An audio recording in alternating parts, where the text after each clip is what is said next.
Chicks dig the car. This is why Superman works alone. We're the Huge Movie Fanatics, bringing you the last of the Schumacher movies for the Batman franchise, Batman and Robin. Now, before I discuss the movie itself, I want to discuss the problem with the titles Batman Forever and Batman and Robin. Okay. Should they not be switched? Wouldn't it make more sense if Batman and Robin was 3 and then 4 was Batman Forever because it's the 4th movie? Well, Batman, I don't like Batman Forever anyway. I think they should. It's a really lame title. Yeah, Forever is stupid. I mean, just take Forever out. But I think you're right. The one where Robin comes into the picture probably should have been Batman. Because this one's like Batman and Robin and Batgirl. Like, just keep on. Yeah, maybe you could have had the 3rd one be Batman and Robin, and the 4th one Batman and Robin and Batgirl. Yeah. Anyway, so this movie, like Batman Returns, takes everything that kind of worked in the first part and just throws shit at it. Like, let's just not do that. Let's move away from what works. Someone came to the first one, so we can do whatever we want this time. Yeah, pretty much. They'll come to it anyway. But oddly enough, I do like this movie a lot in weird ways. I give it 1.5. Like, so when I say I like this movie a lot, it's more out of respect than actual entertainment value. I actually do quite like Mr. Freeze. Mr. Freeze is a great villain in the comic books. On screen, he worked. Arnold Schwarzenegger may have been a little bit of a misstep, but I like that character. I like his story, and that he isn't really all that bad. He's self-centered and whatnot, but he's trying to basically just preserve the life of his wife. And I think there's something admirable when you understand that character. He's the first villain in this series that you really understand why he's being a villain. The other ones are just villainous for the sake of being a villain. Poison Ivy, I really liked a lot. Uma Thurman, I think, is probably the best thing about the movie. She's great. Looking in her costume, she does the role of Poison Ivy so excellently, but the dialogue in the script is so bad that like it almost ruins it entirely for her. But she's so good, she kind of makes it work, and I really like her. Bane, what the hell was that? Like, Bane is a really meticulous thinker. He is very smart, calculating individual. You wouldn't have guessed it. He has no dialogue in this movie outside of and then all of a sudden Well, it's kind of like what they did with Two-Face in the 3rd one. They just took a character and just made him a pissant. Yeah, and like he's not even a force to be reckoned with, really. He doesn't do anything except beat up a gang, and I need to get through this wall. Yeah, like Bane. Choke what? He tries to choke out the 2 people on the side of the ice glacier in the middle of Gotham, right? It's really lame. It was what's her name? Robin and Batgirl. He's choking them out, and then they end up kicking his plug out of the back of his head. Yeah, and then he shrinks down into being that little guy again. That was a really bad scene. No, all the stuff with Bane is just worthless. Alicia Silverstone, she's fine. Why is she not British? That kind of bothers me. Like, if she's Alfred's, that was butchering the original story too. Batgirl is Commissioner Gordon's daughter in the comics. Like, in the end of The Dark Knight, when Two-Face is holding a little boy with a gun to his head, and then Gordon has his daughter on the ground, like, that's Batgirl. She grows up to be Batgirl. You wouldn't have guessed it from this, and this, it's, for whatever reason, it's Alfred's niece, right, or something, and who lives in Britain but has an American accent and is visiting her uncle or something. I don't know, it was really lame. She looks good in costume, and she performs dialogue. She remembers it. Robin was so stupid in the movie. Batman, I did like George Clooney. There's just something about George Clooney. He's not at all like Batman or Bruce Wayne, but you know, there's something watchable and lovable about George Clooney. I'll watch him in anything. And you know what? He knows that Batman sucked. As like his performance as Batman.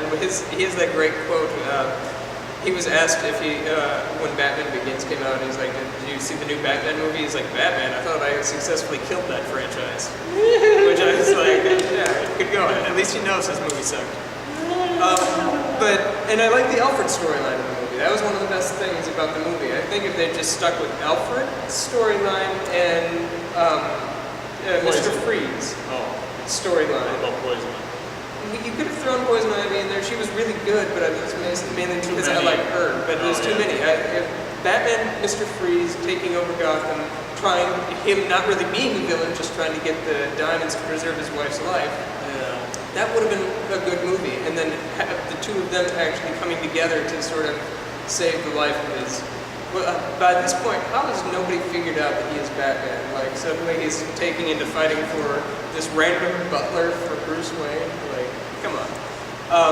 Yeah, I'll give the movie 1.5. Still a good score. It's pretty. It's yeah, I mean, especially on DVD and Blu-ray. I mean, God, it's colorful. I mean, it's all hell. That's what I like about the Burton movies were so dark they lost all color by the second one. This movie. It's almost too much color, but yeah, there is almost a little too much color. And Jesse Ventura's in it, and he gets killed, and that's kind of fun. Our former governor is in it a bit. I can't remember any of his lines. He's got a couple lines. He has a couple of lines. I actually like Jesse Ventura, and I enjoyed him in the movie. So, hats off to you, sir. What is your take on Batman and Robin? I think it's just disastrous. I mean, there's cool. I mean, I like the beginning. I mean, how Mr. Freeze looks is kind of really cool,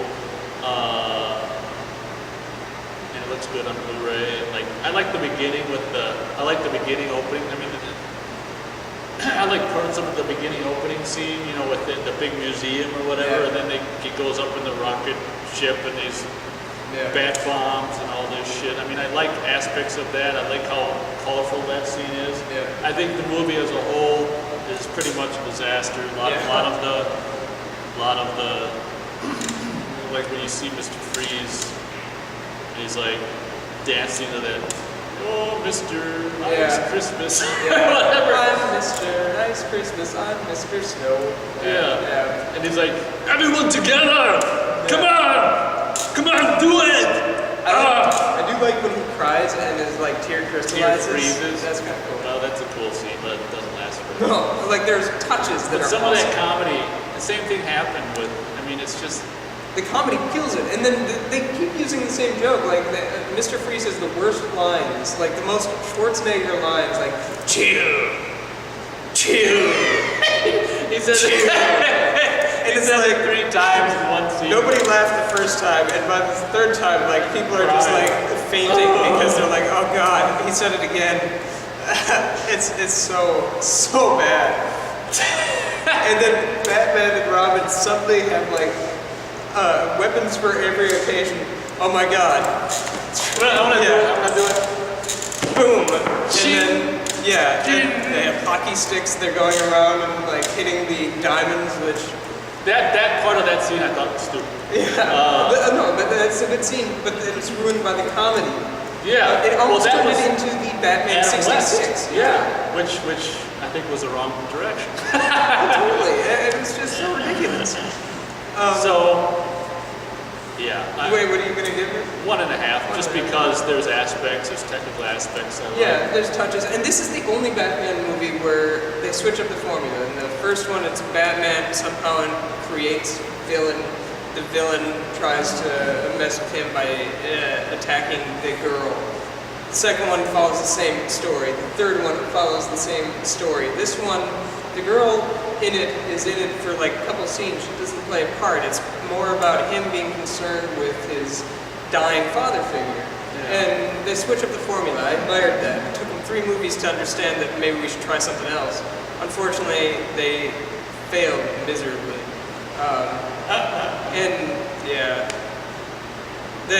And he's still like the filmmaker George Schumacher didn't read comic books either, and he kept referring to the Batmobile as the Bat car.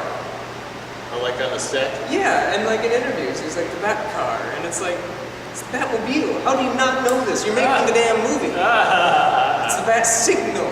And like, how do you not know these things? He kept saying the Bat sign, and it's like, are you freaking stupid? Like, come on. Give somebody who understands this world, the script, and the directorial reins, and that's what they end up doing. almost 10 years later. Which will lead us to check out our review of Batman Begins coming up next. Are you done? I'm done. I've said way too much about that movie already. I'm going to end it right there. Catch you later. The Iceman Comet! Chill! Chill! Chill! Catch you later and chill.